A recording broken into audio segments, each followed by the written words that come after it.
Welcome to today's Verified Live. We start in Russia. Vladimir Putin has addressed thousands of people in Moscow's Red Square after claiming a landslide election win.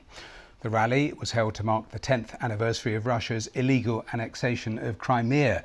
Well, standing alongside three loyalist candidates who were allowed to run against him, President Putin said that hand in hand Russians will move forward. Western countries have condemned the election as neither free nor fair. The US has just called it incredibly undemocratic. President Putin described the Donbass and other parts of Ukraine occupied by Russian forces as part of a new Russia. Let's have a listen.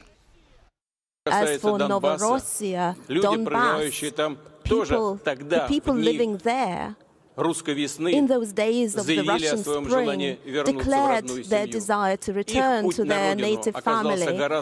Their path back to homeland was much more difficult and tragic. But we did it. And that too was a great event in the history of our state. Now we are developing, we are marching together, we feel the fellowship. Just this morning, I was told that the railway from Rostov to Donetsk and Mariupol and Berdyansk has been restored. We will continue this work, and soon railway carriages will move all the way to Sevastopol, offering another alternative road to an alternative to the Crimean Bridge. So together, arm in arm, we will go forward, and this action, not words, that is what makes us really stronger. Well, that was Vladimir Putin in the last hour. Now, Ben Noble is an Associate Fellow for the Russia and Eurasia Programme at Chatham House. He told me why this election was so important for Vladimir Putin. The Kremlin will definitely point to the official result as proof that Putin is actively and enthusiastically supported by the vast majority of the population. But the picture is much more complex than that. Yes, there are some people who are ardent supporters of Putin, but there are also those that detest him.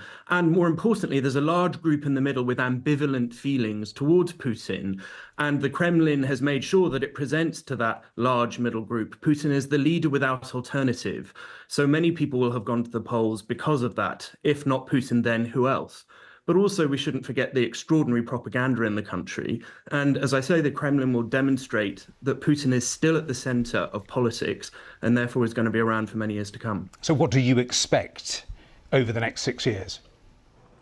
I think we're going to see an even more emboldened Putin. This is a man who will now have 6 more years in power, and then, because of changes that he introduced to the constitution in 2020, he can run again in 2030 to stay in power until 2036, at which stage he will be 83.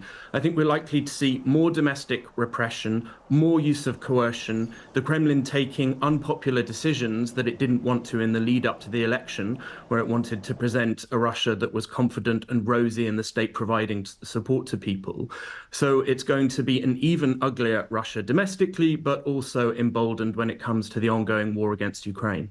You talk about making unpopular decisions. I mean, there have been huge losses in this war for Russia, upwards of 300,000 people.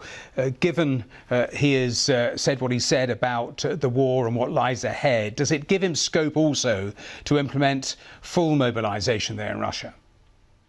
That is certainly the question that many people are grappling with, but I think it's not certain that Putin will, now that he has been re-elected, call a full mobilization. And the reason is because when they called the partial mobilization in September 2022, it was so deeply unpopular, Putin's own approval ratings took a hit, that the Kremlin just probably won't want to do that. Of course, it's difficult to predict at this stage, but I think it's more likely that the Kremlin will find steps, it will take steps in order to find new manpower to feed the voracious appetite of the war machine in Russia through things that go under the radar. So recruiting people in different ways without the big policy announcement that could be deeply unpopular of a full mobilization.